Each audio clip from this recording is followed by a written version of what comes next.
자, 여러분들 안녕하세요. 여러분의 합격을 항상 기원하고요.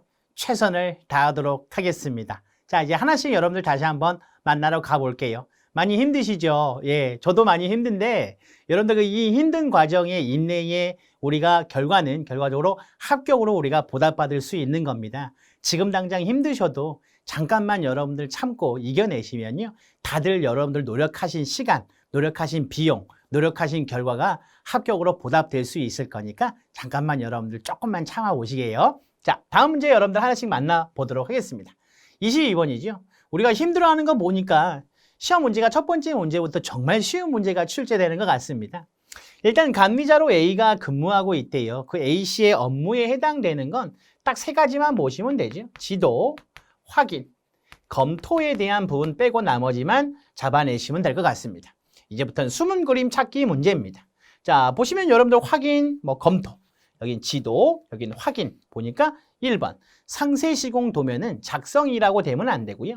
확인이나 검토나 이런 말로 나왔었으면 답이 여러분들 1번은 오답이 아닌데 작성은 누가 하는 거예요? 그건 시공자가 작성을 해야 되는 겁니다.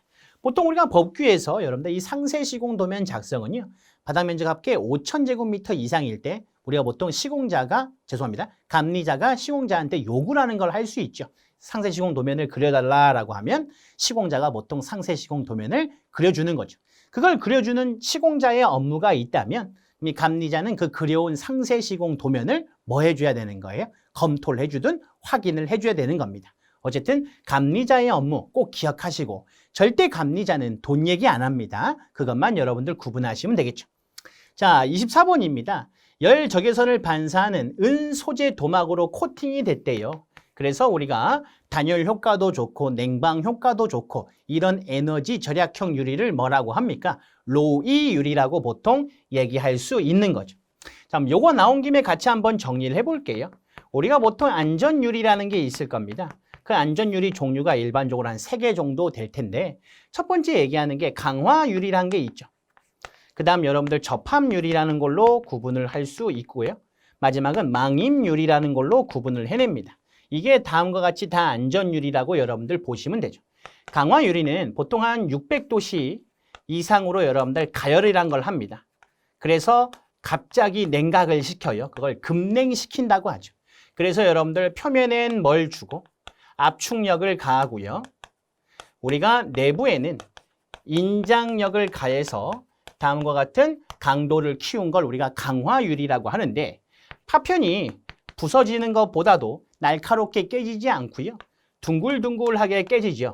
그래서 보통 선박이나 자동차 등에 사용을 많이 하는 거고 이 급냉이란 말 대신에 우리가 서서히 냉각시킵니다 라고 하면 그걸 다른 말로 우리가 배강도 유리라는 말을 합니다. 이건 실기 가시면 정리가 되셔야 될 거고요. 접합유리라고 하는 건 두 장에 해당되는 유리판 사이에 필름이라는 걸 삽입을 합니다. 그래서 여러분들 고온 고압으로 접합을 시키는 걸 다음과 같이 접합유리라고 하고요. 망임유리는 말 그대로 우리가 유리 안에 망을 넣었다고 하는 거죠. 망임유리 보통 우리가 방도용으로 쓰거나 방제용으로 이렇게 사용할 수 있을 겁니다. 그거 말고도 여러분들 우리 무슨 유리도 있을 수 있어요. 복층유리라는 것도 우리가 구분할 수 있겠죠. 보통 건조 공기층을 사이에 두고요. 두 장의 판 유리를 다음과 같이 접합이라는 걸 하는 건 우리가 밀봉시켜서 접합을 하는 겁니다. 따라서 복층유리, 강화유리, 접합유리, 망임유리 같이 구분이 되셔야 될 거예요. 어쨌든 문제 푸는 건 최근에 이 로이 유리를 많이 물어보는 거니까 여러분들은 다음과 같이 요렇게 구분을 좀 같이 해주시면 좋겠습니다. 얘 말고도 자외선을 투과시키는 유리도 있고 자외선을 차단시키는 유리도 있죠. 자외선을 차단시키는 유리는 보통 우리가 의류장, 진열장 이런데 우리가 드레스룸 같은 데 얘기하는 거고요. 자외선을 투과시키는 곳은 보통 우리가 요양소, 병실 이런 부분들로 여러분들 정리가 되셔야 될 것 같습니다. 자, 다음 문제로 넘어가시면 25번이죠. 다음 중 가설 비용으로 볼 수 없는 것은 가설 건물비 당연한 말이고 동력 및 전등 설비, 공사용수 설비 당연히 들어가는데 이 바탕 처리비라고 하는 건 가설 비용과 당연히 거리가 멀 수밖에 없습니다. 바탕 처리를 한다고 하는 게 뭐 꼭 도장일 수도 있고요. 방수일 수도 있는 거니까 어쨌든 답은 1번, 2번, 1번, 3번, 4번이 아닌 2번이 우리는 다음과 같이 가설 비용으로 볼 수는 없는 거겠죠. 이런 건 충분히 빨리 답 체크하고 다음 문제 만나러 가야 될 겁니다. 자, 33번 무크업 테스트라고 얘기하는 건 보통 우리가 실물대 모형 시험이라고 합니다. 설계 후에 우리가 구조 계산을 수정할 목적으로 3개의 실물을 만들어 놓고요. 모형으로 만들어 놓는 겁니다. 거기에 여러분들 최악의 외기 조건을 가해 보는 거죠. 그래서 구조 설계에 수정할 목적으로 사용하는 실험을 실물대 모형 시험이라고 하는데 거기에 종류를 보시면 일단 수밀 시험이라는 게 있는데요. 그 안에 동합 수밀 시험도 있고 정합 수밀 시험도 있는 거고요. 그다음 기밀 시험도 있고 그다음 구조 시험도 있습니다. 그 구조 시험 안에 보시면 내풍합 시험이라는 것도 있고요. 층간 변이의 추종성 시험이라는 것도 정리를 할 수 있어요. 그래서 여러분들 나와 있으면 바로 방제 시험 답 2번 체크하실 수 있고 때로는 요 답을 인장 강도 시험이라고 오답으로 물어보는 적도 있었습니다. 그래서 답을 2번 똑같이 이렇게 오답이 되는 것도 같이 한번 봐주시면 공부가 조금 더 쉽게 정리가 되실 수 있을 겁니다. 이 실물대 모형 시험에 대한 부분 기억을 좀 하시고요. 그 다음 이 커트널에 해당되는 건 여러분들 꼭 기억하셔야 될 게 이 커트널 공법에 대한 우리가 일반 사항은 첫 번째는 고층 건축물에 사용하다 보니까 비계를 사용하지 않는 걸 원칙으로 하는 거고요. 이해되셨어요, 여러분들? 이렇게 두 번째 정리하는 건 비내력벽을 기준으로 합니다라는 말은 당연히 알고 계셔야 됩니다. 그래서 여러분들 다음과 같이 이렇게 수직만 보이면 멀리 온 방식, 벽 자체가 여러분들 수평만 이렇게 강조하면 스팬드럴 방식, 이렇게 보이면 우리가 격자식, 다른 말로 그리드식이라고 얘기를 하는 거고요. 안 보이면 은폐식, 휘스식이라고도 얘기할 수 있는 외관상 형태까지도 같이 한번 알아봤던 적이 있을 겁니다. 다음에 해당하는 내용, 커트널이란 말 나오면 아 그래 뭐가 키워드였고 뭘 조심해야겠구나 이런 게 각각 공사마다 몇 개씩은 있어야 됩니다. 내가 준비를 하고 있어야 바로 나오면 어떤 대처를 하겠죠. 문제를 읽으면서 생각나는 확률은 거의 없습니다. 그 정도로 반복적으로 여러분들이 정리가 되셔야 되는 거예요. 자, 34번이죠. 시멘트 광물질의 조성 중에 발열량이 높고 응결 시간이 가장 빠른 것은 성분 물어보고 있는 거니까 자, 규산 2석회가 있고 규산 3석회가 있고 알루민산 3석회가 있고 알루민산 철 4석회도 있지만 걔는 수화열하고 상관이 없는 거니까 이렇게만 나눠서 정리를 해보면요. 자, 밑으로 갈수록 첫 번째 초기 강도가 어떻게 돼요? 커집니다. 그러면 밑으로 갈수록 반응을 어떻게 한다는 말이죠. 속도가 빨라진다는 말일 겁니다. 그럼 반응을 빨리 하다 보면 물하고 시멘트하고 만나는 화학할 때 생기는 열 자체가 커진다는 말이고요. 수화열이 커지면 커질수록 식는 속도도 빨라질 거니까 건조 수축도 커지게 되는 겁니다. 그러니 일로 갈수록 여러분들 장기 강도가 어떻게 되는 거예요? 감소한다고 볼 수 있죠. 우리는 일반적으로 초기 강도가 크게 좋은 말입니까? 장기 강도가 크게 좋은 말입니까? 라고 하면 장기 강도가 커야 좋은 말로 여러분들 해석하는 겁니다. 초기 강도가 크다. 이거 장점 아닙니다. 꼭 기억하시고요. 그래서 우리가 포틀랜드 시멘트로 넘어오시면 이 알루민산 3석회 성분이 많이 들어가 있는 걸 우리가 조강 포틀랜드 시멘트, 그 다음 보통 포틀랜드 시멘트, 중용열 포틀랜드 시멘트, 그 다음 저열 포틀랜드 시멘트로 이렇게 나눠서 생각을 해내실 수가 있죠. 그래서 여러분들이 얘기하시는 FCK가 뭐 28일 양생하는 강도입니다 하면 보통이고요. 걔보다 빠르면 조강이고요. 걔보다 더 빠르면 알루미나 시멘트고 걔보다 더 빠르면 초속경 시멘트라고 얘기할 수 있을 겁니다. 여기는 혼합이 되는 거고요. 여긴 중용열, 여긴 저열이라고 얘기할 수 있어서 여기로 갈수록 초기 강도가 커지고 여기로 갈수록 반응 속도가 빨라지고 일로 갈수록 수화열은 커지고 일로 갈수록 건조수축 균열은 많이 발생하고 일로 갈수록 장기 강도는 감소한다고 하는 요 내용들이 다 똑같이 정리가 되는 겁니다. 내가 28일 낼 수 있는 강도를 넌 7일, 넌 하루, 넌 2-3시간이면 낼 수 있다고도 얘기하는 거니까 어쨌든 문제에서 발열량이 높고 응결 시간이 가장 빠르다는 건요. 말 그대로 반응을 빨리 하는 걸 찾으라는 거죠. 그럼 여러분들 답은 뭘로 풀 수 있어요? 1번이라고 정리할 수 있겠죠. 답은 바로 1번을 체크가 되셔야 되고요. 만약에 지금 나와 있는 보기가 우리가 얘기하는 성분이 아닌 뭘로도 물어볼 수 있어요. 포틀랜드 시멘트의 종류로도 물어볼 수 있을 겁니다. 그땐 여러분들 보기가 없어도 누구 찍을 생각, 조강을 찍을 생각을 하셔야죠. 만약 조강이 보기에 없고요. 조강이 있든 없든 알루미나 시멘트가 나오면 알루미나 시멘트가 더 빠를 겁니다. 무슨 말인지 아시겠죠? 성분 따로, 종류 따로 이렇게도 구분이 되셔야 될 거니까 다음과 같이 풀이를 해주시면 좋겠습니다. 자, 그 다음 이제 합성 수지에서 열 가소성 수지하고 열 경화성 수지로 구분이 될 텐데 우리 이 열 가소성 수지를 암기하는 방법이 있었습니다. 제가 한 10년 동안 공부하면서 만들어낸 거예요, 여러분들. 요즘 들어서 비닐하고 아크릴이 불티나게 팔립니다. 이메일 들어가 있으면 전부 다 누구 찍으시면 돼요. 그렇죠? 그것만 가소성이고 나머지는 전부 다 경화성 찍어내시면 됩니다. 페놀 안 보이죠? 염화, 비닐 보입니까? 그렇죠. 만세, 단 몇 번, 2번 찍으시면 되는 겁니다. 너무 쉽잖아요. 여러분 저를 정말 잘 만나셨어요. 요소 수지란 말 안 보이죠? 멜라민이란 말 안 보일 거니까 다음과 같이 2번 이렇게 체크하는 건 너무 쉽게 풀이가 되셔야 될 겁니다. 여러분들 이 문제 받는 순간 내가 이 내용들을 키워드를 알고 계신 분 입장이었다면 이 문제 푸는데 기껏 길어야 5초 걸릴 거예요. 답 체크하는 데까지 다 합쳐서. 정말 쉽죠. 자, 39번입니다. 네트워크에 관련된 용어와 관계가 없는 것은 크리티컬 패스를 보통 CP라고 합니다. 시작부터 끝날 때까지 가장 긴 경로라고 하는 거죠. 덤이라고 얘기하는 것이 작업의 상호관계만을 연결한 걸 의미하는 거고요. 보통 우리가 점선 화살표로 표현합니다. 플로트라고 얘기하시는 건 뭐 F 안에 보시면 TF도 있고 FF도 있고 DF도 있다고 해서 보통 여유 시간을 의미하는 거죠. 그럼 여러분들 답 1번 커넥터라는 용어는 없습니다. 얘 말고도 이런 건 있죠. 우리가 이렇게 동그라미를 그려내면 이걸 뭐 결합점 또는 이벤트라고 보통 얘기를 할 수도 있고요. 다른 말로 이걸 노드라고 보통 얘기를 하기도 합니다.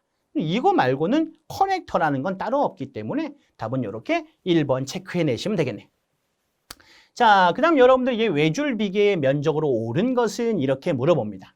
가장 중요한 말이 이렇게 외줄이 가장 중요하죠.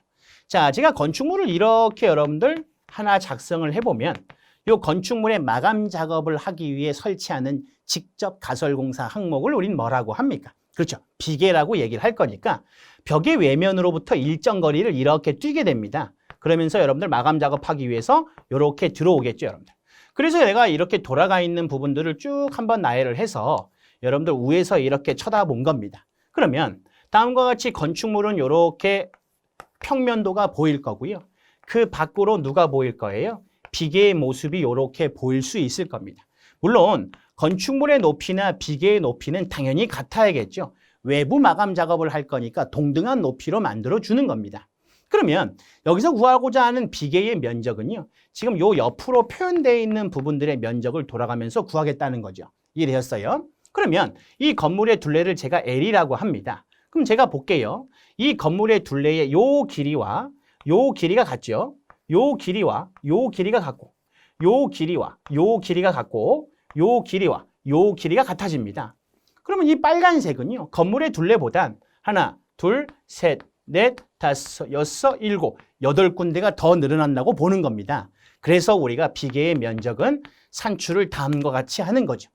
일단 건물의 둘레에다가 몇 군데가 더 늘어나고요. 8군데가 더 늘어나고 쌍줄 비계인 경우에는 내가 벽 외면으로부터 0.45m를 이격시키게 되는 거고요. 외줄입니다.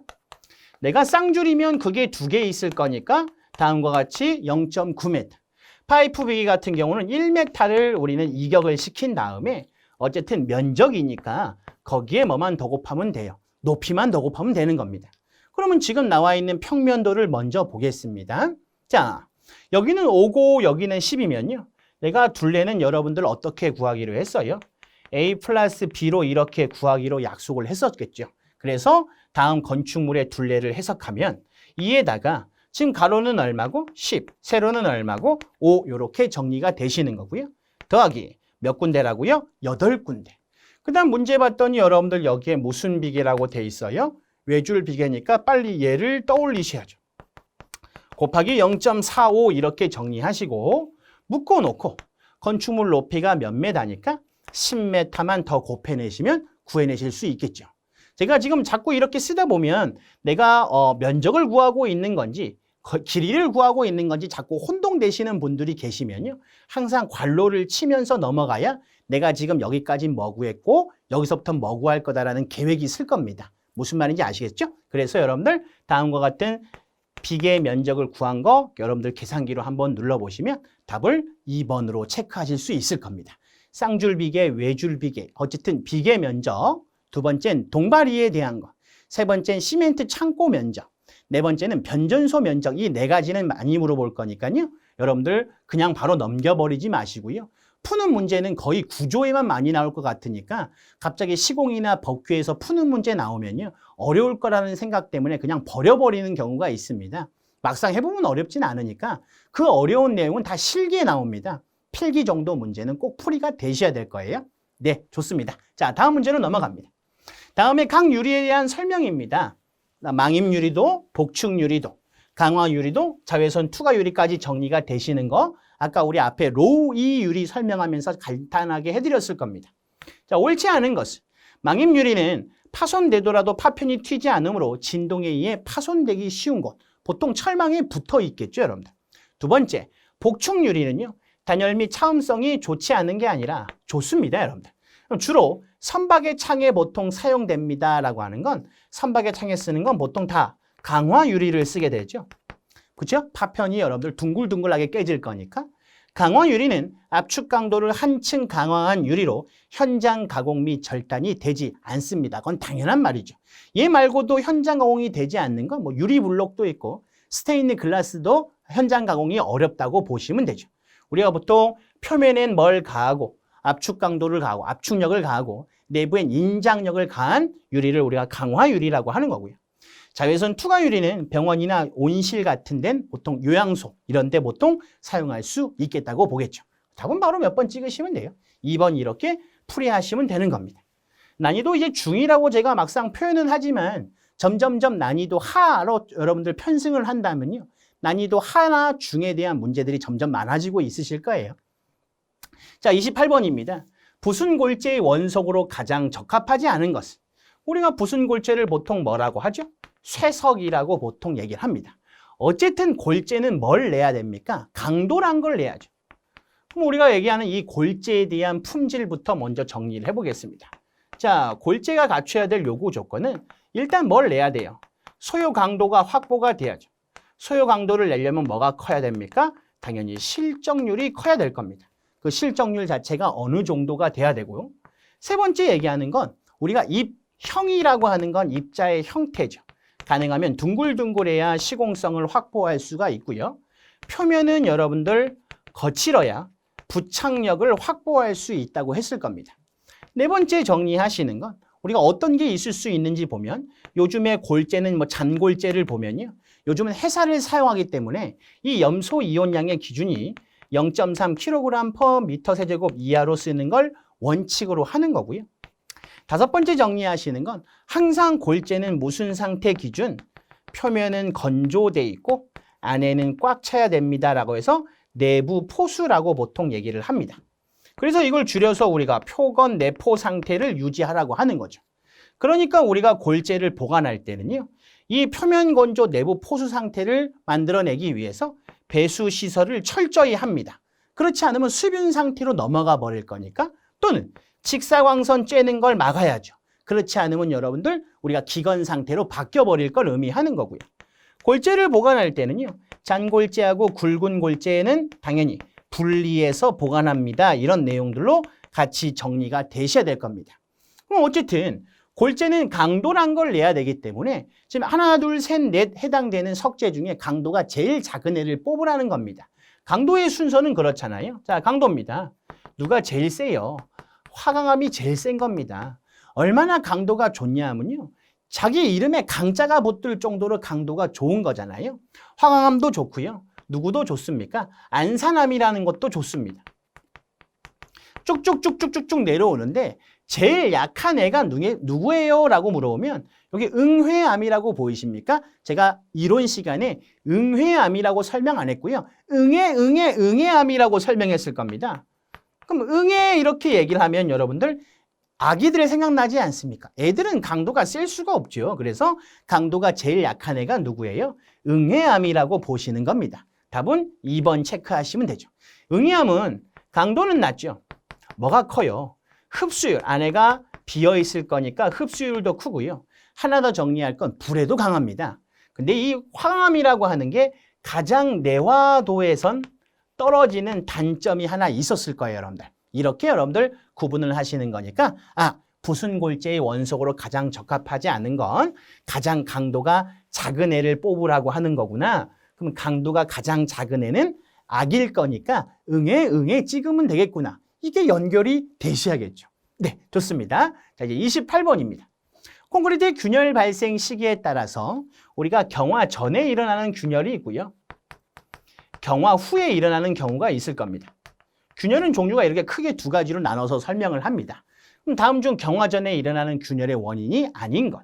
커프집의 변형은 아직 굳지 않았을 상태에서 변형을 일으키면 뭔가 다음과 같이 균열이 발생할 수도 있고, 소성수축, 치마도 마찬가지입니다. 그런데 경화 후라고 하는 건 말 그대로 굳어야죠.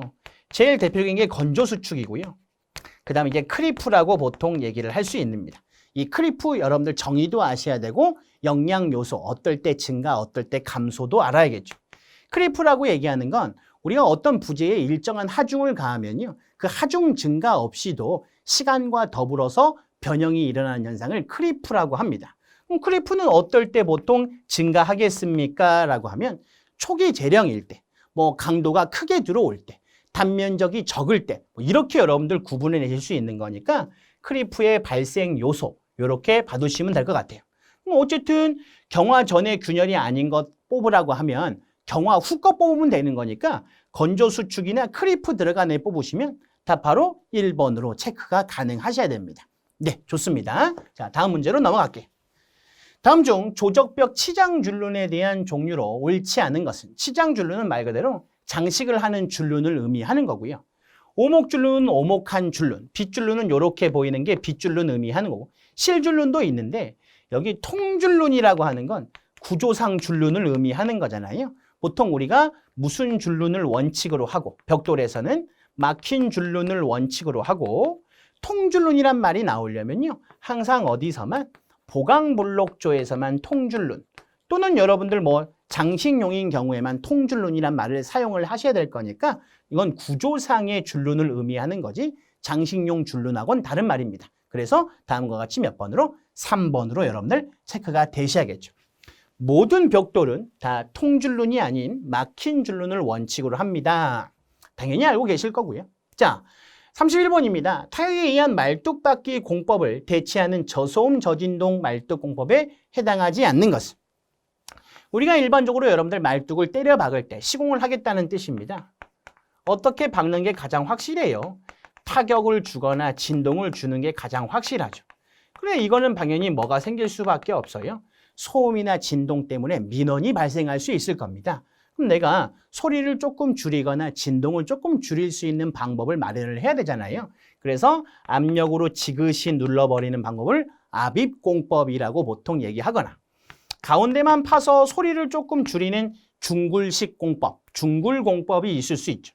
아니면 여러분들 우리가 물을 이용해서 수사식 공법이란 게 또 있을 수 있고, 아니면 사람들 없을 때 미리 구멍을 파놓는 방법을 프리보링 방법이라고 얘기하는 걸 우리는 저소음, 저진동 공법이라고 보통 얘기를 할 수 있는 겁니다. 이게 여러분들 기성 콘크리트 말뚝에서 보통 시공 방법이라고 보시면 되는 거니까 압입, 사수가 수사공법 얘기하는 거고요. 프리보링 공법까지 돼 있고 바이브로 컴포저라고 하는 건 이건 집안 계량 공법 얘기합니다. 집안 계량 공법 중에서도 우리가 다짐 공법에 여러분들 들어갈 수 있는 거니까 4번과는 거리가 멀 수밖에 없겠죠. 내가 말뚝을 타격, 진동, 압입, 중굴, 수사, 프리보링이라고 하는 시공법하고는 거리가 멀 수 있을 겁니다. 자, 35번 정리를 하겠습니다. 자, 철골 공사의 접합에 대한 설명으로 옳지 않은 것은, 자, 철골은요, 보력볼트 접합법에는 보통 마찰 접합만 전부 다 있다. 틀린 말이죠. 얘 말고도 지압도 있고 인장 접합이라는 것도 정리할 수 있습니다.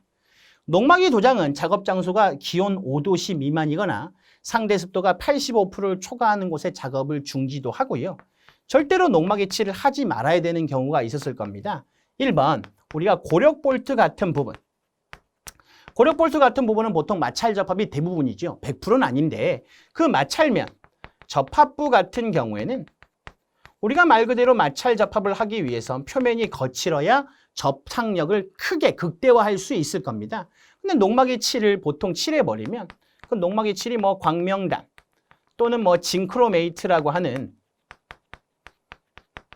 다음과 같은 도료를 우리가 방청제로 칠해버리면 아무래도 표면이 매끈해져 버릴 거니까 마찰력이 저해돼 버리겠죠. 두 번째는 콘크리트의 묻힐 부분, 매립될 부분도 마찬가지로 굳이 돈 쓰면서 우리가 방청제 칠할 이유가 없는 거고요.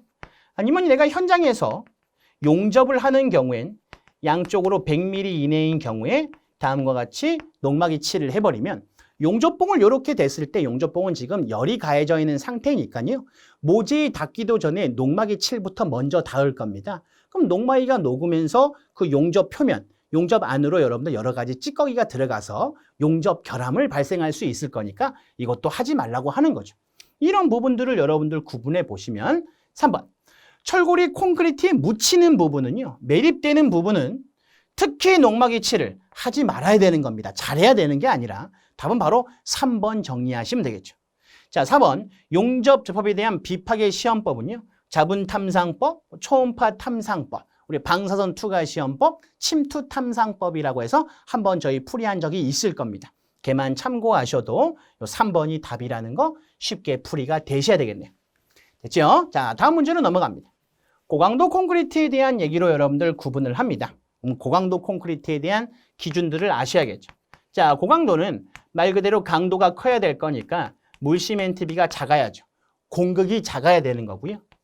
절대로 AJ를 써버리면 안 됩니다. AJ 쓰면 공기량이 증가해서 공극이 커져버릴 수밖에 없을 거니까 AJ 안 쓰는 게 원칙이고요. 그럼 우리가 일반 콘크리트 같은 경우 40메가파스칼 이상이 돼야 고강도라고 우리가 규정할 수 있는 거고요. 경량이면 27메가파스칼 이상이 되면 우리가 고강도라고 얘기할 수 있습니다. 물시멘트비는 적어야 될 거니까 50% 이하가 돼야 되는 거고요. 보통 단위 수량, 물의 양은 콘크리트 1루베당 180kg 이하로 쓰는 게 원칙이죠. 우리가 이 50이라고 쓰는 건 누구도 하나 더 있었어요. 수밀 콘크리트란 것도 하나 있었죠.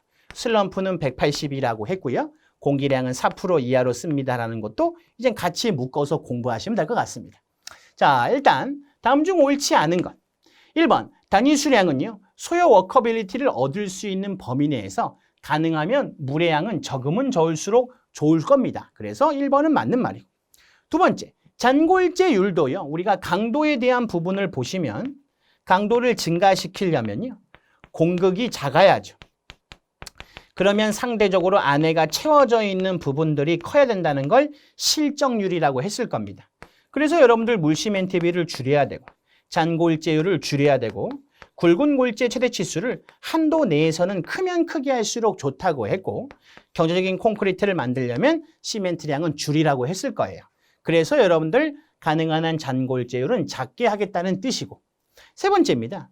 고성능 감수제의 단위량은 소요 강도 및 작업에 적합한 워커빌리티를 얻도록 시험에 의해 결정을 하라는 말이고요. 4번 기상 변화 등에 관계없이 공기 연행제를 우린 AE제라고 합니다. AE제를 사용하는 것이 원칙이 아니라 AE제는 써버리면 압축 강도가 줄어들기 때문에 절대로 AE제는 안 쓰는 걸 원칙으로 하는 거죠. 그다음 우리 고강도 콘크리트에 나와야 되는 용어 중에 하나가 폭열 현상이라고 하는 거. 열이 폭파하듯이 터지는 현상을 폭열 현상이라고 얘기하는 것까지 같이 구분을 해주시면 얘는 뭐 숫자에 대한 스트레스 정도로 지금 출제된 게 아니고요. 지금 내용적으로만 출제된 거니까 이 문제는 여러분들 한 번씩 보시면서 충분히 풀이가 되셔야 될 거라고 봅니다. 자, 다음 문제 여러분들 정리를 해볼게요. 38번입니다. 프리스트레스 콘크리트를 보통 우리가 어떤 걸 프리스트레스 콘크리트라고 합니까? 라고 하면 보통 PC 강제를 미리 인장력을 가합니다. 그 인장력을 가한 상태로 거기에 여러분들 뭘 타설을 해요? 콘크리트를 타설을 하죠. 그 다음 여러분들 어느 정도 경화가 된 후에 인장력을 풀어버리는 방법을 프리스트레스 콘크리트라고 합니다. 종류는 크게 두 가지로 정리하죠. 하나는 프리텐션이 있고 두 번째는 포스트 텐션이 있을 겁니다. 그럼 내가 텐션이라고 하는 건 인장력일 거니까 프리라고 하는 건 미리 인장력을 가한 거고요. 포스트는 나중에 가했다고 보시면 되죠. 그래서 프리텐션과 포스트 텐션의 미리하고 나중에 정확한 기준은 언제입니까? 라고 하면 콘크리트 타설을 기준으로 해서 타설 전에 인장력이 가해지면 프리텐션, 타설 후에 가해지면 그걸 포스트 텐션이라고 보통 얘기하는데 전체적으로 얘네도 얘네지만요. 이 프리스트레스의 특징은 여러분들 정리하셔야 될 게 얘는 일단 진동하고 충격에 약합니다. 그 다음 여러분들 원래 콘크리트에 강제 인장력이 가해진 거니까 원래 콘크리트 단면을 다 확보할 필요는 없죠. 강제 인장력을 우리 아군으로 돌려낸 거니까. 그러니까 단면을 조금 적게 할 수도 있을 겁니다. 되었죠, 여러분들? 근데 강제가 들어갔기 때문에 당연히 뭐가 필요하겠죠. 내와 피복이라는 게 필요할 수 있다고 보는 겁니다. 그래서 여러분들 프리텐션이라서 제일 많이 사용하는 건 우리가 뭐 롱라인 공법이라는 걸 많이 사용하고요. 포스트 텐션은 보통 매그넬 공법 이런 게 많이 사용이 되는데 보통 공장 제작하는 경우가 얘는 많습니다. 얘는 보통 현장 제작하는 경우가 많고요. 그럼 현장 작업인 경우나 공장 제작인 경우를 잘 보시면 힌트를 얻을 게 얘는 대량으로 생산할 수 있고요. 그 다음 부재는 소형 부재일 겁니다. 얘는 소량으로밖에 못 만들죠. 현장에서는. 다만 운반이 안 되는 거니까 어디서 만드는 거예요? 현장에서 만든다고 보시면 되죠. 그래서 이 포스트 텐션 같은 경우는 여러분들 이렇게 관이 하나 나오게 됩니다. 그 관을 여러분들 구조 시간이든 시공 시간에 쉬스관이라고 안 보이는 관을 쉬스관이라고 하고요. 이 쉬스관 안으로 다시 강제를 이렇게 넣어서 인장력을 가한 다음에 나중에 인장력을 풀어주는 방식이 포스트 텐션을 의미하지만 이 상태에서 힘이 가해지면 쉬스관과 강제 사이의 유격 때문에 진동의 충격에 약하다고 하는 말이 바로 저 말입니다. 그 다음 이대로 가만히 놔두면 안 될 거니까 이 안에를 이렇게 메워져 있죠, 여러분. 그 메워주는 과정을 우리가 그라우팅이라고 보통 얘기를 하는데 이 그라우팅이 그렇게 쉬운 기술로 우리가 해낼 수 있는 방법이 아니니까 그라우팅에 관계된 세심한 기술이 필요로 합니다라는 단점도 하나 생기게 되는 거예요. 자, 어쨌든 만나보도록 하겠습니다. 다음 중 옳지 않은 것은 포스트 텐션은 콘크리트의 강도가 발현된 후에 프리스트레스를 도입하는 현장형 공법을 의미합니다. 그게 지금 이 말 하는 거죠. 자, 두 번째, 구조물의 자중을 원래 콘크리트 단면보다는 더 적게 할 수 있습니다. 우리가 강제 인장력을 우리 편으로 만든 거니까. 부재의 단면은 줄일 수 있죠. 화재, 강하지 않습니다. 강제가 들어오면 화재에 당연히 약해야겠죠. 그래서 내야 피복을 필수로 해야 되는 거고요. 고강도이면서 수축 또는 크리프 등의 변형이 적은 균일한 품질의 콘크리트가 요구된다는 건 뭐 일반적인 얘기로 볼 수 있는 거니까 3번도 중요하지만 진동과 충격에 약하다는 말도 당연히 보실 수 있어야 될 겁니다. 이해되셨어요? 그래서 다음과 같이 3번을 우리가 답으로 체크를 해내실 수 있을 거라고 보는 겁니다. 자, 다음 문제로 넘어가시면 우리가 도장 문제 나오면요. 절대로 틀리시면 안 되죠. 자, 이젠 얘기는 그만하고 구두로 설명하겠습니다. 도장할 때는 한 번에 두껍게, 아니, 우리는 얇게 여러 번 칠한다고 했죠. 초벌, 재벌, 정벌입니다. 그럼 내가 초벌을 할 건지 재벌을 할 건지 정벌을 할 건지를 어떻게 구분하냐 하면 초벌, 재벌, 정벌을 할 때마다 칠하는 횟수를 구분하기 위해서 색깔을 약간씩 다르게 우리가 칠하는 게 도장의 원칙이었을 겁니다. 똑같은 시공 부분에서는 평행하게 이동하면서 3분의 1 정도 겹치게 시공을 했고요. 1회 운행 방향과 2회 운행 방향은 직각이 되도록 설치했죠. 그 다음 여러분들 도장면과는 항상 거리가 30cm 이상을 만들어야 되고요. 보통 직각이 되게 우리가 뿜칠을 한다고 했었을 겁니다. 그럼 1번 봤더니 30cm, 300mm 똑같은 말이죠. 두 번째, 매회 에어스프레이는 붓 도장과 동등한 정도의 두께로 하고 2회분의 도막 두께를 한 번에 도장하지 않는다는 말이 얇게 여러 번 하겠다는 뜻입니다. 세 번째, 각 회의 스프레이 방향은 전 회의 방향과 평행 아니죠. 뭐가 돼야 됩니까? 직각이 돼야 됩니다.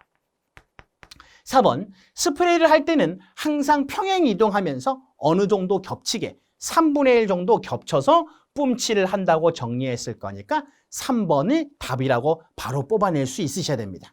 4번 보시면요. 평행 이동한다는 말하고 헷갈리지 않으셔도 될 게 1회 운행, 2회 운행 그런 말 없잖아요. 그러면 평행으로 3분의 1 정도 우리가 다음과 같이 이렇게 뿜치를 하고 3분의 1 정도 다시 뿜치를 이렇게 하면서 이 정도를 우리가 겹치게 하겠다는 겁니다. 그럼 내가 이렇게 시공하고 2회 운행할 땐 얘하고 뭐가 되도록 직각이 되도록 이렇게 넘어가겠다고 하는 거죠.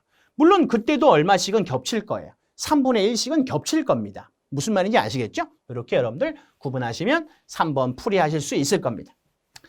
자, 이제 난이도 상으로 넘어옵니다. 자, 공사장 부지 경계선으로부터 50m 이내에 주거 상가 건물이 있는 경우 공사 현장 주위에는 가설 울타리라는 걸 보통 미관상 이유 때문에 설치를 하는데요.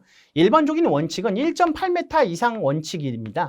그런데 보통 우리가 주거 상업지역과 50m 이내에 도심지 같은 경우에는요.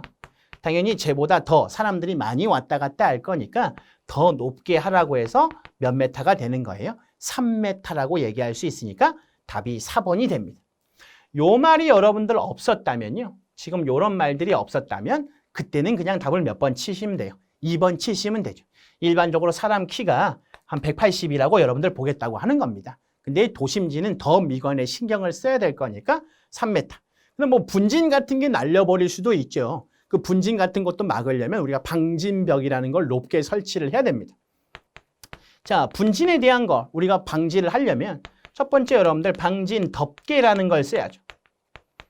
먼지가 날릴 수 있는 걸 예방해주는 방진 덮개나 아니면 두 번째 방진 벽이라는 걸 우리가 설치하는 것도 하나의 방법일 겁니다. 세 번째 정리하는 건 그 공사 현장 안에서 우리가 무슨 시설을 설치하는 것도 스프링쿨러 같은 살수 설비, 살수 장치를 설치하면 물을 막고 내려올 수 있을 거니까 살수 설치도 하나의 방법일 수 있고 또는 여러분들 작업장 내에서 우리가 여러 가지 해당되는 차량들, 건설 기계들이 빨리 움직이니까 먼지가 더 날 수 있을 거니까 작업장 내에서 우리가 뭐 이동 속도를 조금 제한하는 것도 하나의 방법일 겁니다. 원래 우리가 이동 속도는요, 이렇게 봅니다. 작업장 내에선 시간당 한 20km에 대한 속도로만 움직이라고 하는 거죠. 뭐 20도 있고 40도 여러분들 구분할 수는 있지만 굳이 이런 것들이 우리가 분진, 미세먼지를 방지할 수 있는 방법이라고 보셔도 되겠죠. 네, 자 29번입니다. 조적식 구조에 대한 기초의 설명으로 옳지 않은 것은 정말로 어려운 문제입니다. 이 문제까지 못 맞힐 거예요.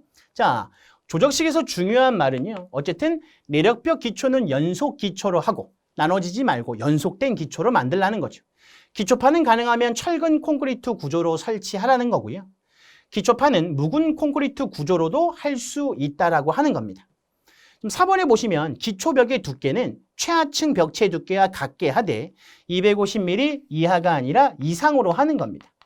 이런 재원까지 만날 수는 없을 거니까 이 문제 틀려도 좋습니다. 대신에 여러분들 제가 이렇게 정리하는 건 한번 풀어봐 주시면 될 것 같아요. 자, 첫 번째 구분하셔야 될 건 일단 우리가 얘기하시는 내력벽은요. 내력벽으로 둘러싸인 바닥 면적을 먼저 의미합니다. 그 바닥 면적은 80m의 제곱을 다음과 같이 넘어갈 수가 없고 두 번째는 내력벽 길이는 보통 얼마 이하여야 되고 10m 이하여야 되고 세 번째 구분하시는 건 벽량이라고 하는 용어가 하나 있습니다. 우리가 내력벽 길이의 합을 바닥 면적으로 나눈 값을 의미하죠. 그래서 벽량이 크면 클수록 보통 우리가 구조상 유리하다고 얘기할 수 있는 게 조적식 구조에서만 나오는 겁니다. 네 번째는 개구부에 대한 폭의 합계는요. 전체 내력벽 길이의 얼마를 초과할 수가 없습니까? 2분의 1을 초과할 수 없습니다. 이런 게 일반적인 내용으로 우리가 학습을 해야 될 거지 얘네까지 여러분들 다 확인해 볼 수는 없으실 거예요.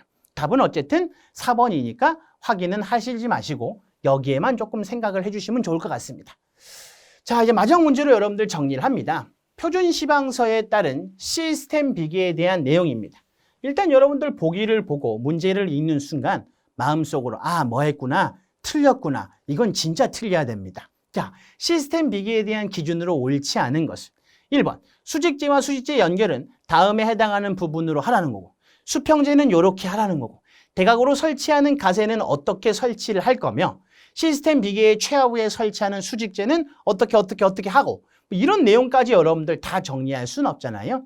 답만 여러분들 정리하시든 꼭 시험에 출제된다는 보장도 없을 거니까 과감하게 이쪽은 공부 안 하셔도 좋습니다. 5분의 1이 아니라 3분의 1 때문에 틀린 겁니다. 이 내용들을 다 정리해서 얘가 3분의 1이니까 틀렸다라고 맞히는 사람은요, 사람 아니에요. 그분은 기술사 공부를 하셔야 됩니다. 여기 문제에 너무 여러분들 얽매이지 마시고요. 내가 풀 수 있는 문제만 여러분들 정리하시는 게 합격으로 가는 빠른 지름길 아닌가 싶습니다. 자, 여러분들 수업 들으시느라 정말 고생 많으셨고요. 저는 이제 다음 회차 시간 때 찾아뵙도록 하겠습니다. 수고하셨습니다.